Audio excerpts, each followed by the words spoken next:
네, 안녕하십니까. 임상학습치료사 2급 초급 과정 2강 진행하도록 하겠습니다. 오늘의 학습 개요는 학습 문제 진단에 대해서 살펴보겠는데요. 그래서 학습 목표로는 학습 문제 진단의 개념과 그 다음에 검사 진행을 이해하는 것입니다. 자, 우리가 자기주도 학습이 학습 치료에서 중요한 목표인데, 자기주도 학습을 위한 학습 전략 설계와 진단이 학습 치료의 주 관심사죠. 그래서 학습에 왜 자기주도가 이렇게 중요한가는 학습의 주도성을 갖고 있는 그 학습자들은 수동적으로 교사의 가르침을 기다리는 학생보다 더 잘 배울 수가 있죠. 즉, 자기주도 학습은 심리 발달의 자연적인 과정에 더 부합한다라고 할 수가 있습니다. 그러니까 수동적으로 하는 것보다 어린아이들 태어나서 보면은 초등학교 1, 2학년까지만 해도 뭐 아는 사람하고 손 들으라 그러면은 책상 위에까지 올라가면서 손을 번쩍번쩍 들죠. 모두가 다. 그런데 시간이 지나면서 손을 드는 아이들이 점점점 줄어들어요. 오히려 선생님하고 눈 마주칠까봐 겁내하죠. 즉, 자연적인 심리 발달의 과정에 더 부합되는 게 자기주도 학습이에요. 그냥 기다리고 가르침을 기다리는 사람보다 더 능동적으로 배울 수가 있다는 거죠. 그래서 학습자가 자신의 학습에 보다 많은 주도성을 가질 때 단순한 지식을 그냥 획득하는 게 아니고 자신의 삶의 문제를 해결하고 그리고 적용하는 준비를 갖추게 된다는 거죠. 네, 그래서 우리가 가끔씩 그 현재의 교육 제도에 대해서 비판하는 경우가 있죠. 그러니까 80년대 때 교육하고 지금의 교육은 많이 달라졌어요. 그래서 인터넷 보급으로 인해서 우리가 이미 손 안에 컴퓨터를 들고 다니죠. 지식의 보편화 시대가 열려 있어요. 그러다 보니까 이제 그냥 가르침을 받고 뭔가를 머릿속에다가 기억을 잘 해놓는 그런 지식보다는 이제 손에 있는 지식은 이미 그 손에 다 있죠. 그죠? 손 안에 있는 핸드폰, 컴퓨터 안에 다 들어있기 때문에 이 지식들을 어떻게 응용하고 문제를 해결하는 데 있어서 사용할 것인가가 중요하게 되었죠. 그러다 보니까 더 자기주도 학습이 중요한 때가 된 거예요. 예전에는 주입식 교육이었죠. 그런데 지금은 이제 가지고 있는 그 지식들을 어떻게 응용하고 삶의 문제 해결에 어떻게 적용할 것인지가 더 중요한 시대가 되었습니다. 네, 그리고 이제 보통 자기주도 학습이 어려운 경우가 그러니까 지능이 낮아서 학습 수행의 결과를 얻은 경우보다는 학습 과정에서 비효율적인 학습 전략을 사용하는 것으로 인해서 낮은 학습 성과를 얻는 경우가 대부분이라고 하고 있어요. 즉, 나 머리가 나빠서 공부 못해 이런 게 아니라는 거죠. 네, 머리가 나쁜 사람은 거의 없어요. 다만 이제 비효율적인 학습 전략을 사용하는 것 때문에 학습 성과를 얻지 못하는 경우가 대부분이라는 거예요. 모든 학자들이 대부분 공통적으로 주장을 하고 있죠. 그러다 보니까 아무리 정상적인 인지 능력을 갖고 있다고 하더라도 전략이 없으면 학습 성취, 만족스러운 학습 성취를 못할 수 있다는 거죠. 그러다 보니까 학습 전략에 대한 체계적인 교육이 필요하다라는 거를 이제 강조할 수밖에 없죠. 그리고 학습 치료에서 가장 중요시 여기는 것은 자기 주도 학습 능력을 키우는 거예요. 이것이 키우게 되면은 이거는 이제 연구식 공부죠. 연구식. 그러니까 전에는 우리가 러닝, 그러니까 선생님한테 그냥 배우는 지식을 획득해서 머릿속에다가 기억하는 거기다가 포인트를 둔 학습이 주였다면은 지금은 이게 왜 이렇게 될까 하는 연구식, 그리고 혼자 공부하는 방식, 이런 능력을 키워주는 건데, 이런 능력을 키워주기 위해서는 학습자마다 다 다르죠. 어떤 아이들은 책상에 가만히 앉아 있는 것이 힘들어서 연구할 수가 없는 아이들이 있고, 어떤 아이들은 연구하는 방법, 그러니까 방법론을 몰라서 연구를 못하는 아이들도 있습니다. 또 어떤 아이들은 너무나 주의가 산만해서 주의력을 쏟지 못해서 그런 연구식 수업을 못하는 아이들도 있고, 어떤 아이들은 환경이 적절하게 뒷받침되지 못해서 그럴 수도 있고, 그러니까 아이들마다 자기주도 학습 능력을 키우기 위해서 필요한 것들을 함께 보강해 주면서 이 연구식 수업이 가능할 수 있게 도와줘야 되는 게 필요합니다. 네, 그래서 자기주도 학습의 요소를 학자마다 어떤 분은 자기주도 학습에는 인지, 동기, 행동적인 요인이 꼭 필요하다. 인지적 요인에는 학습 전략 요인이 있고 초인지 전략이 있다. 이제 초인지 전략은 자기의 어떤 심리적인 것, 계획적인 것, 전략적인 것까지 구상해서 구상하는 것을 말하죠. 동기적 요인에서는 자기 효능감, 나는 잘할 수 있어 라는 학습에 대한 효능감. 성취 가치는 공부를 왜 해야 하는데요? 라고 아직 성취에 대한 가치를 모른다면 역시 동기가 생기지 않겠죠. 그리고 귀인은 이제 시험을 보고 나서 만약에 내적 귀인과 외적 귀인, 귀인은 원인을 돌리다라는 의미를 갖고 있습니다. 만약에 내적 귀인으로 한다. 그러면은 나는 멍청한 것 같아. 나는 공부가 내 적성에 안 맞아. 라고 내적 귀인을 한다면 내 자신이 원인이 되는 걸로 내부 귀인, 내부의 원인을 돌린다면 시험 본 후에 동기가 없어지겠죠. 그러니까 다시 열심히 해볼 의지가 생기지 않을 수 있어요. 그런데 만약에 내적 귀인이 아니라 외적 귀인을 한다. 즉, 나 어저께 배가 아파서 그랬어. 또는 갑자기 친척들이 놀러와서 내가 공부할 수가 없었어. 라고 외적 귀인을 한다면은 여전히 나는 열심히만 하면 할 수 있어. 라는 동기를 유지할 수가 있겠죠. 네, 그래서 내적 귀인보다는 외적 귀인을 할 수 있는 그 학습자인 경우 동기를 유지할 수 있다라는 의미를 갖고 있습니다. 행동적 요인에서는 우리가 공부를 잘 하려면 어쨌든 반복적인 연습을 해야 되는 게 필요하죠. 연습 행동, 그 다음에 자기 행동을 관리해야 되겠죠. 차분하게 앉아있고, 그리고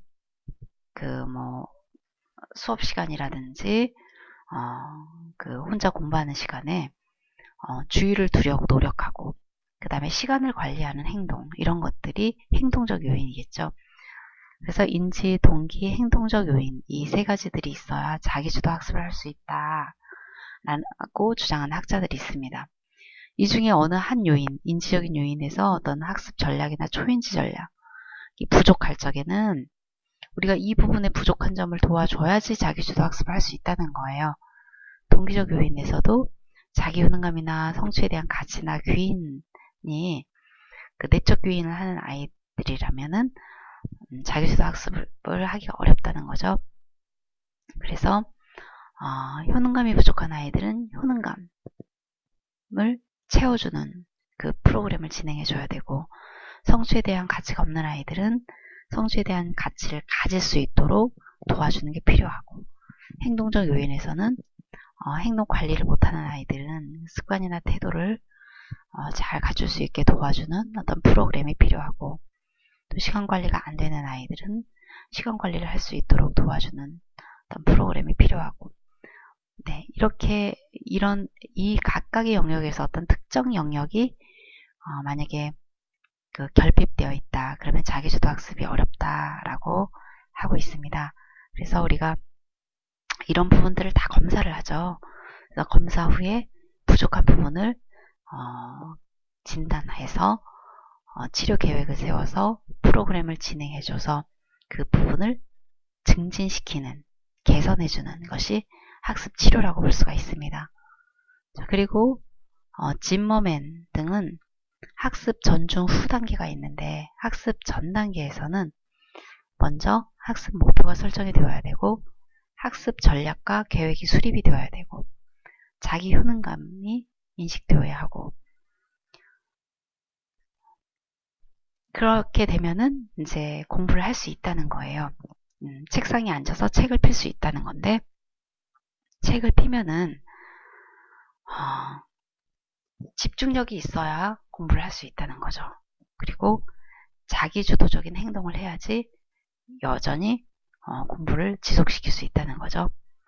그 다음에 이제 집중력과 자기주도 학습 행동을 통해서 공부가 다 끝나고 나서 학습 후 단계는 시험을 보죠. 뭐 중간고사, 기말고사도 있고 자기가 중간고사, 기말고사 보기 전에 자기 평가가 있을 수 있고 네, 그리고 시험이 끝나고 나면 귀인이라는 게 있죠. 원인을 돌리는 거. 그 시험을 잘 본 거, 못 본 거에 대해서 내부 귀인으로 돌리느냐, 외부 귀인으로 돌리느냐. 네. 그래서 이 학습 전, 중, 후 단계에서 어느 특정 영역이 만약에 문제가 된다면 자기주도 학습을 할 수 없다. 그래서 학습 전 단계에서 우리가 도와줘야 될 게 뭐 있는지. 학습 전 단계에서 아이가 문제가 있다면 일단 중단계로 들어갈 수도 없다는 거죠. 그리고 중단계에 들어왔는데도 방법론이나 집중력이 안 되면은 역시 중단계에서도 실패할 수 있다는 거예요.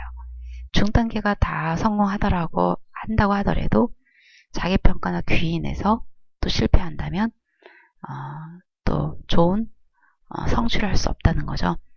그래서 이제 각각 학습 전, 중, 후 단계에서 자기주도 학습을 방해하는 요인들을 진단해내야지 된다라는 거예요. 네, 또 단서로우 등은 주전략과 보조전략 단계가 있는데 주전략 단계에서는 이해 전략이 필요한데 만약에 이해나 파지나 회상이나 사용 전략 이런 것들이 약하면 이 부분 때문에 역시 자기주도 학습이 안 된다. 이 부분을 정확하게 진단해서 도움을 줘야지 된다는 거죠. 보조전략 단계에서는 목표 계획이 수립이 되어야 되고 그 다음에 전략 설계가 있어야 되고 주의 집중 전략이 있어야 되고 자기 점검 전략이 있어야 되고 진단 전략이 있어야 된다. 이 부분에 어느 부분이 걸려 있는지 확인해야지 된다는 거죠. 그래서 우리가 자기주도 학습을 하려면은 사실은 여러 가지 아이가 학습에 방해를 받고 있는 요인들이 뭔가를 찾아내야 돼요. 그죠? 그러다 보니까 다양한 검사들이 이루어져요. 특히 우리가 학습 장애다 그러면 어때요? 읽기 장애, 쓰기 장애 이미 앞서 1강에서 말씀드렸듯이 미세 뇌 손상, 기술적인 그 뇌 손상이 지금 있는 거죠. 그런데 학습 부진 아이다 라면은 기술적인 뇌 손상은 존재하지 않아요. 그죠?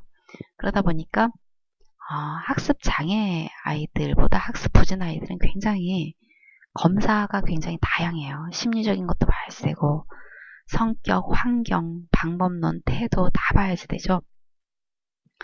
학습 장애 같은 경우는 기술적인 부분에 대한 정확한 검사가 이루어지면은 그 부분을 이제 치료 계획에서 도와주면 되는데 학습 부진 같은 경우는 기질의 문제가 없기 때문에 굉장히 다양한 검사를 하게 돼요. 그래서 이제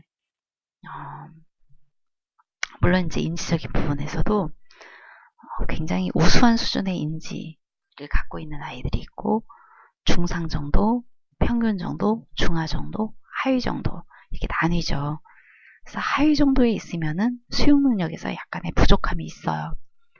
네, 그렇죠. 그래서 이런 부분도 이제 도와줄 필요가 있는데 어쨌든 굉장히 인지, 성격, 환경, 심리, 정서, 방법론, 습관, 태도 이런 다양한 것들을 검사를 하게 되죠. 그렇지만은 학습 부진 아이들의 경우는 뇌 손상과 같은 특별한 기질의 문제가 없는 아이들이기 때문에 정확하게 문제만 진단이 된다면 그리고 치료 계획만 정확하다면 치료 효과가 굉장히 빠릅니다. 학습 장애 같은 경우는 기질의 뇌 손상이 이미 있기 때문에 그 회복이 되게 빠르지가 않아요. 그죠? 시간이 많이 걸리죠. 그러나 부진 아이들 같은 경우는 기질의 문제가 없는 아이들이기 때문에 굉장히 1회기, 2회기만 해도 아이들이 급속도로 변해요. 그죠? 그러다 보니까 굉장히 선생님들이 학습 부진 아이들을 이렇게 도와주는 과정에서 굉장히 보람을 느낄 수가 있고 참 재미있다라고 느낄 수가 있을 거예요. 자, 평가와 개입의 관점을 보면은요. 우리가 교육적 관점, 학교에서는 어때요? 학교에서는 학습 부진 아이다, 학습 장애 아이다. 그러면 어때요? 그 발달 수준에 맞춰서 계속 몇 번이라도 되풀이해서 반복을 해주죠. 네, 그래서 쉬운 내용부터 어려운 내용으로 계속 반복을 해줘요. 자, 그러면은 치료적 관점 또는 신경학적 관점에서는 어떨까요? 일단은 문제를 파악해요. 무엇이 문제인지, 주의력이 문제인지, 또는 이해 능력이 문제인지, 또는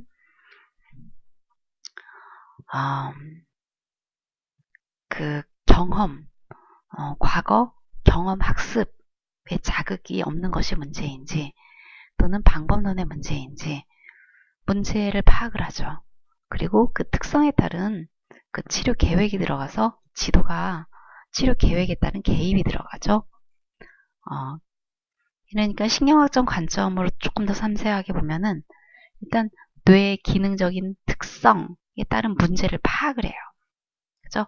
모든 아이들한테 똑같이 학습 부진 아이라고 해서 똑같이 반복 지도를 되풀이해서 하는 게 아니고 이 아이는 왜 학습을 못하지? A라는 아이는 주의력의 문제, B라는 아이는 사고력의 문제, C라는 아이는 습관 태도의 문제, D라는 아이는 부모님의 어떤 그 환경적인 문제, 네, 이런 것들이 파악이 돼서 그에 따른 개별적인 그 진단과 치료 계획이 들어가죠.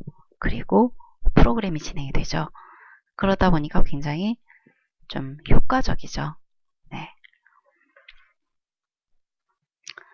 자, 그러면 우리가 먼저 일반 아이들이다. 만약에 그렇다면은 일반 아이들은 우리가 학습 부진 아이들이라 그러죠. 물론 학습 장애 아이들도 이 특성 이론이 중요합니다.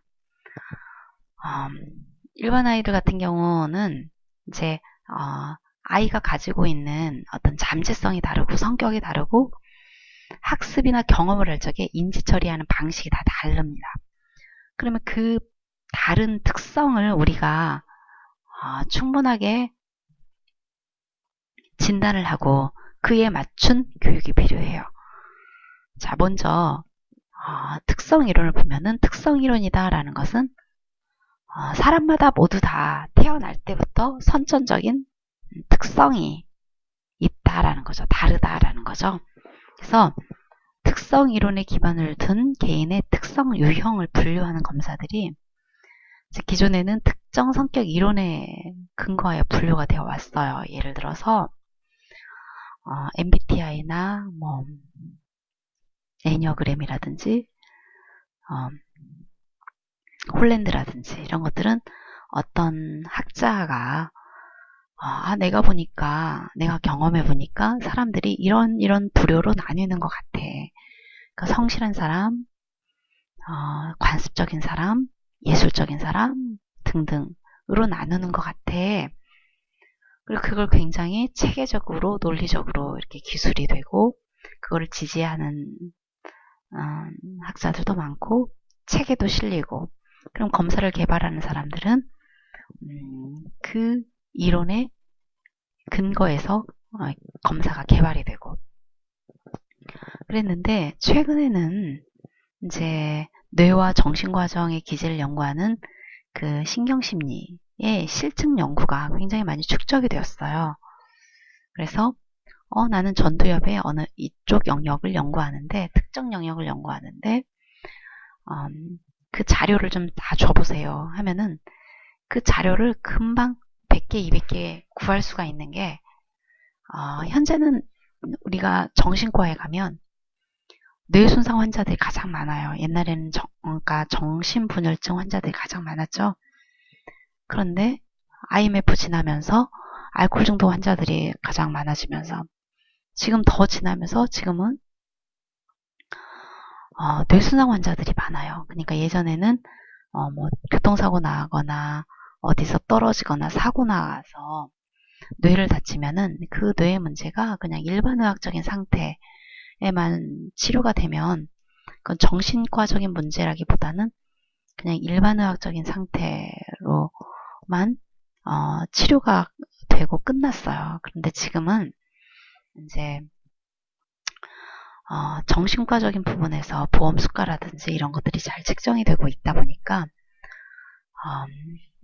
뇌 손상된 환자들이 굉장히 정신과에 많이 오죠.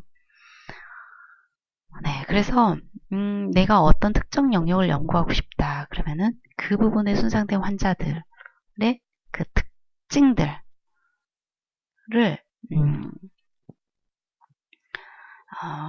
관찰하고 싶으면은 그 관련된 자료들을 금방 얻을 수가 있어요. 워낙에 많다 보니까. 그래서 뭐 뇌가 예전에는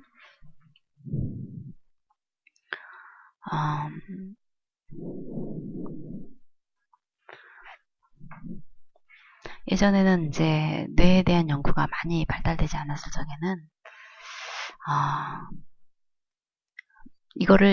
이거를 가지고 검사 개발까지 진행되지가 않았죠. 그런데 이제 90년대 이후로는 신경심리 검사로 진로 검사나 성격 유형 검사나 성격 검사 이런 것들이 다 넘어가고 있는 추세죠. 네, 앞으로 이제 선생님들이 신경심리 검사들을 접하게 될 것 같습니다. 네, 여러분들은 굉장히 빨리 지금 접하고 있는 건데요. 네, 실증 연구는 실제 증거가 있다라는 말이죠. 그러니까 예를 들어서 우리 그 심리학 개론 교재를 보면은 어떤 사람이 그 철도 공사를 하다가 폭발 사고가 있어서 그 쇠꼬치가 머리를 통과했어요. 근데 그 사람은 살았어요. 살았는데 무엇이 변했냐면 성격이 변했어요. 예전에는 성격이 굉장히 차분하고 점잖고 빈덕스럽지 않고 굉장히 정서 조절을 참 잘하고 그랬는데 지금은 굉장히 조절력이 떨어져요. 차분하지 못하고 자주 신경질을 너무 자주 내고 굉장히 빈덕스럽고 그래서 옛날에 그 사람이 전혀 아닌 성격이 된 거예요. 그렇죠? 즉 우리 뇌는 성격도 역시 관여하고 있다는 거죠.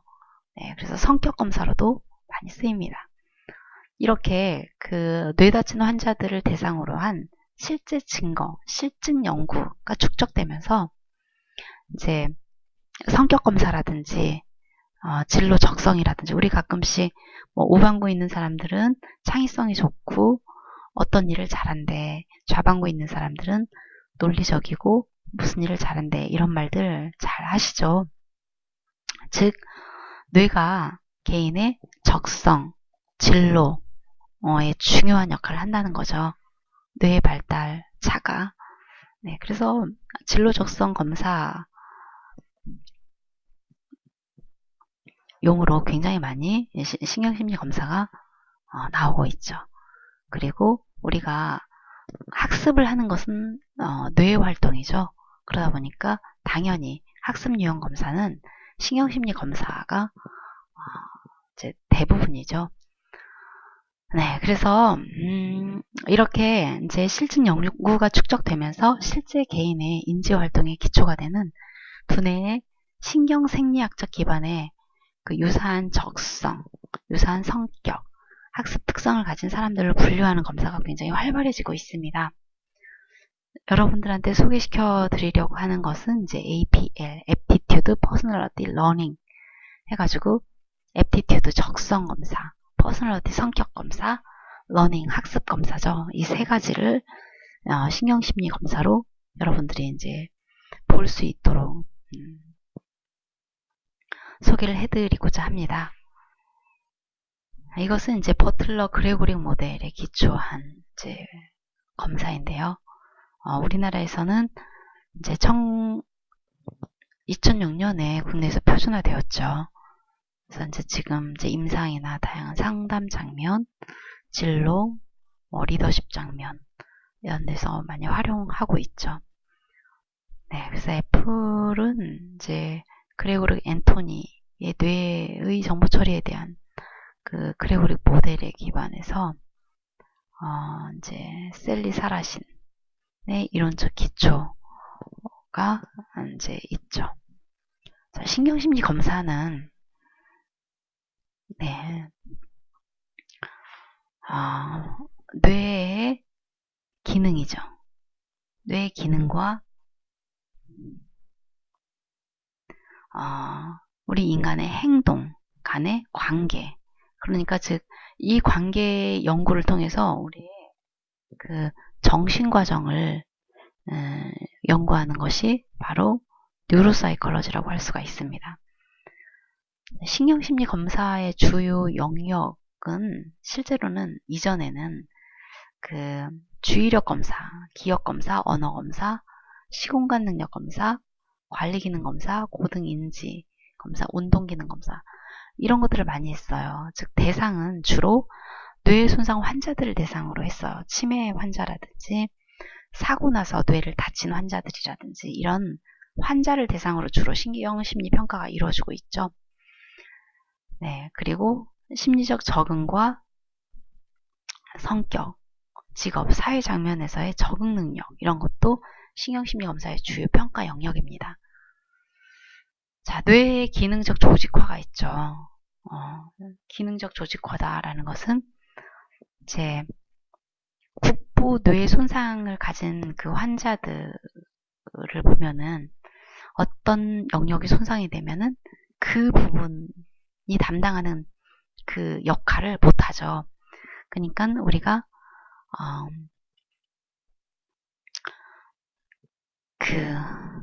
만약에 우리 혈관이 터진다 그러면 어때요? 혈관이 터져 어떤 사람은 혈관이 측투엽에서 터졌다 그러면 말을 못해요. 그죠? 또 혈관이 두정엽 원우 영역에서 터졌다 그러면은 운동을 못해요. 그러니까 어떤 부분에서 뇌가 터지느냐에 따라서 손상을 입느냐에 따라서 그 영역이 담당하는 기능을 못하는 거죠. 이게 이제 뇌의 기능 조직화다. 뇌가 조직화되어 있다는 거예요. 기능들이. 그래서 이제 뇌 연구의 관심은 항상 인간의 욕구와 계획이 뇌의 어느 구조에 의해서 만들어지고 있지, 어느 구조에 의해서 통제되고 검증되고 있지에 대한 그 관심에서 시작이 되었죠. 그래서 외부의 정보를 수용하고 그 다음에 외부의 정보, 수용된 것을 분석하고 그리고 그거를 기억으로 저장하는 그 신경계들 이런 것들이 어떻게 조직화되어 있는가에 대한 관심 그리고 이제 최근의 연구에서는 뇌가 과거 경험뿐만 아니라 미래의 계획 또 계획에 따른 행동 또 창조해낸 능동적이고 적극적인 도구다라는 사실을 발견했죠. 뇌의 작용 기제를 과학적으로 분석하고 설명해야 할 필요성을 느끼게 된 거죠. 이 결과 어떤 기제를 통해서 개인의 현재 미래 행동에 영향을 미치는지를 설명하고자 하는 가설들이 이제 제안이 되기 시작했습니다. 네. 자, 우리 특성 이론을 보면은요, 사람은 각기 성격이 다르다. 독특한 능력과 잠재력을 갖고 있다. 이게 특성 이론이에요. 특성. 개인이 다 다르다라는 거죠. 태어날 때부터 다르다. 특성이 있다라는 거죠. 그래서 서로 다른 방식으로 요구되는 것을 학습하고 인출한다. 개인의 잠재력을 그러면은 이제 극대화할 수 있고 의사소통을 명료화할 수 있고 학습 능력을 효율화하려면은 중요한 요소 중에 하나가 자신과 그 타인의 적성, 성격, 인지처리 특성을 이해하고 그리고 전략을 짜고 그에 따른 필요한 환경을 제공할 때 가능하다라고 하고 있습니다. 그래서 우리가 학습을 시키고 진로를 설계해주고 그리고 필요한 생활 지도를 할 때 있어서 개인의 인지처리 특성을 이해한다면 더 효과적으로 이제 이런 뭐 학습이라든지 진로 지도라든지 생활 지도를 가능하게 할 수 있고 효과적으로 진행할 수 있다는 거죠. 그래서 내 학습 특성과 그 활동들이 일치될 때 이해가 증가된다라는 연구들이 있어요. 그래서 뉴욕의 존 홉킨즈 대학에서 그 리타 쿠는 자신이 선호하는 학습 스타일로 배운 학생들이 학습 태도가 개선되었다. 그리고 상이한 방식에도 인내심이 증가했다. 그러니까 오래 앉아 있을 수 있었다는 거죠. 그리고 학업 성취도 증가했다. 라는 연구를 통해서 증명을 보였어요. 그래서 개인의 잠재력 발견이 주는 주요 이점 중에 하나가 바로 내가 나를 주인으로 만든다는 거죠. 일단 나의 특성을 알고 타인을 이해하면 내가 소화해야 할 분량이 줄고 이용할 것들이 많아지니까요. 자, 신경심리를 적용한 유형 분류의 선행 연구들을 한번 보죠. 신경심리를 적용한 유형 연구는 학습 전략 연구보다 뒤늦은 1990년부터 학습자 변인 연구에서 학습 스타일이 매우 중요한 요인으로 주목을 받게 되면서부터예요. 그래서 초기 학습 스타일에 관한 연구는 주로 이제 특정 학습자 집단과 학습 스타일을 분류하는 연구가 주를 이루었어요. 그런데 이후 학습 스타일은 개별 학습자 간의 학습 특성에 관심을 둔, 즉 개별적인 구성 요인에 초점을 두었어요. 그래서 타고난 선천적인 성격과 연관되어서 의식적으로 인식되지 않고 후천적으로 변경하기 어려운 것, 이게 바로 학습 스타일이다 라고 이해를 하게 되었죠. 하지만 학습자의 개별적인 특성으로 인지되어서 각 학습에 있어서 강점과 약점을 가지고 있어요. 그죠? 어떤 친구는 굉장히 창의성이 높고 응용 능력이 뛰어나지만 굉장히 차분하지 못할 수가 있죠. 반복을 싫어할 수 있고 어떤 아이들은 굉장히 차분하게 성실할 수는 있지만 문제 해결력이 약하고 응용력이 약할 수가 있고 그래서 각자 강점과 약점을 가지고 있어서 학습자의 성공적인 학습을 위해서는 다양한 학습 환경과 교수법을 통해서 자신의 학습 스타일을 강화하거나 확장할 필요가 있다는 거죠. 네. 자, 다음에는 이제 애플의 이론적 배경에 대해서 선생님들한테 설명하는 시간을 갖도록 하겠습니다. 이제 지금까지는 선생님들이 자기주도 학습을 하는 데 있어서 무엇이 필요한지 그리고 학습 치료사들은 이러한 것들을 평가하고 진단해내서 치료 계획을 세워서 개선하고 보완해주는 역할을 한다는 것에 대해서 큰 개괄적인 것들을 알아보았습니다. 다음 시간에는 조금 더 구체적으로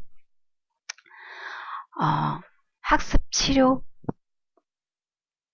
하기 위해서 사용되는 풀 배터리들에 대해서 풀배터리 검사라고 합니다. 검사들에 대해서 하나씩 살펴보는 시간을 갖도록 하겠습니다.